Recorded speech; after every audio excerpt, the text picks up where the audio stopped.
Welcome to Concrete Block, the podcast where we dive into the latest news and current events from around the world. We're starting off with a significant development in international relations, as French President Emmanuel Macron has arrived in Damascus, Syria, for a historic visit. This marks the first time a Western European head of state has visited the country since the new authorities took power in December 2024. Macron was welcomed by Syrian Foreign Minister Asad al-Shaibani, and he expressed France's commitment to the Syrian people, calling for a sovereign Syria united in its diversity and at peace with its neighbors. Al-Sharaa has been working to reboot Syria's international credentials and revive ties with other countries since taking power. However, his rise to presidency was not without controversy, given his past as the founder and leader of the terrorist group known as the Al-Nusra Front. Macron's visit is expected to focus on reconstruction efforts, investment security, and the protection of minorities in Syria.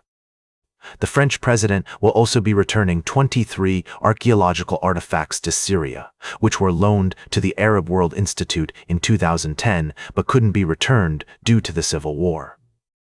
The fight against the Islamic State and the ongoing presence of French jihadis on Syrian soil are also likely to be discussed. It's worth noting that the security situation in Syria remains tense, with recent attacks on religious minorities and Kurdish forces in the north and east. Despite these challenges, Macron's visit is seen as an important step towards normalizing relations between Syria and the international community.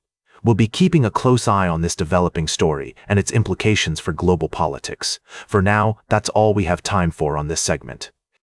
We'll be right back with more of today's top news on Concrete Block. Welcome back to Concrete Block. We're diving into the middle segment of our show, where we explore the latest developments from around the world. Firstly, in Iran, the country is grappling with a severe economic crisis that shows no signs of abating.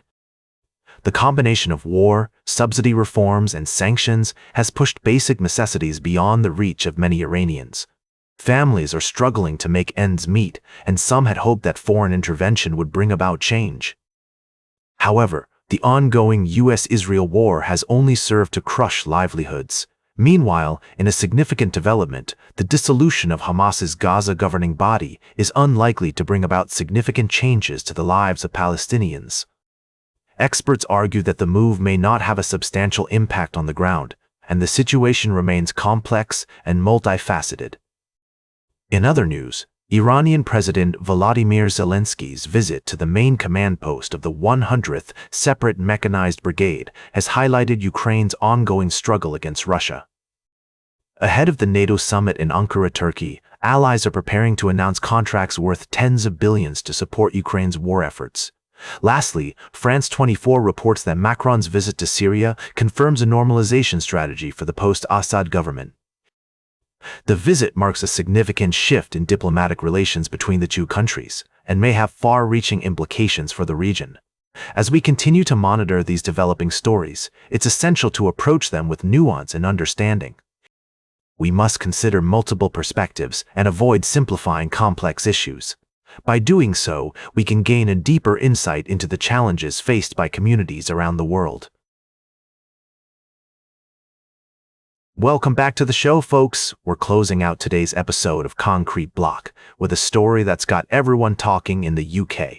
It seems like Andy Burnham, the potential future leader of the Labour Party, has found himself in a bit of a pickle.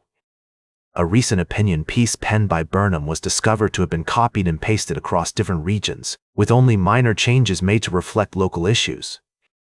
Now, we're not here to criticize Burnham's writing skills or his team's editing process. But what's concerning is the lack of understanding displayed about the devolution of powers in Wales, Scotland, and Northern Ireland. The article promised reforms on housing, education, and transport, which are actually devolved matters, already under the control of the respective regional governments. Plaid Cymru's First Minister Rhun Ab Iorwerth has expressed concerns that Burnham might try to bypass the Welsh and Scottish governments, devolving powers directly to councils instead. While interim Welsh Labour leader Ken Skates has downplayed this risk, it's clear that there are mixed messages coming from Burnham's camp.